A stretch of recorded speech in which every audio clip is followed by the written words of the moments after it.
கல்யாணத்துக்கு காத்துக்கிட்டு இருக்க எல்லா பெண்ணும் ஆணும் இந்த கசகசாவை ஒரு 3 கிராம் அளவுக்கு, ஒரு சிறு பட்டாணி அளவுக்கு நைட்டு படுக்கும்போது சாப்பிடுங்க.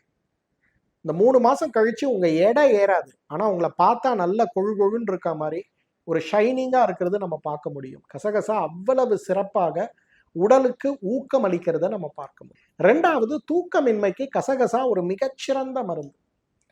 பொதுவா நெறைய கலாச்சாரங்கள்ல கசகசாவை பயன்படுத்துவது கிடையாது. ஏன்னு கேட்டா, அது தூக்கத்தை வரவழைக்கும் அப்படிங்கிறதுனால தான்.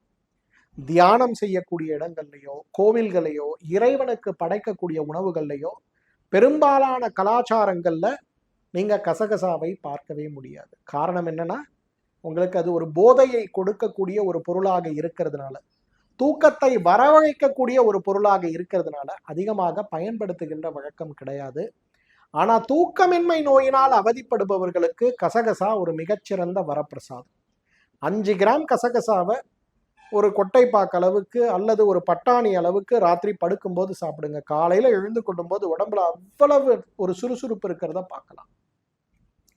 தாய்ப்பால் ஊற்றெடுப்பதற்கு கசகசா ஒரு மிகச்சிறந்த உணவு.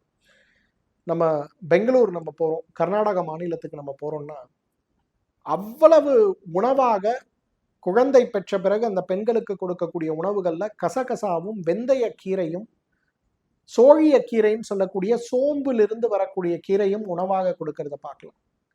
அந்த கீரையும் கசகசாவும் சேர்ந்த உணவை அவங்க சாப்பிடும்போது தாய்ப்பால் ஊற்றி எடுக்கிறதையும் நம்ம பார்க்க முடியும். குழந்தைக்கு தேவை போதும் போதுங்கிற அளவுக்கு தாய்ப்பால் ஊற்றி எடுக்கிறதையும், அதே நேரத்துல அந்த தாய்க்கு ஊட்டச்சத்து குறைபாடோ மற்ற சிரமங்களோ இல்லாமல் இருக்கிறதையும் நம்ம பார்க்க முடியும்.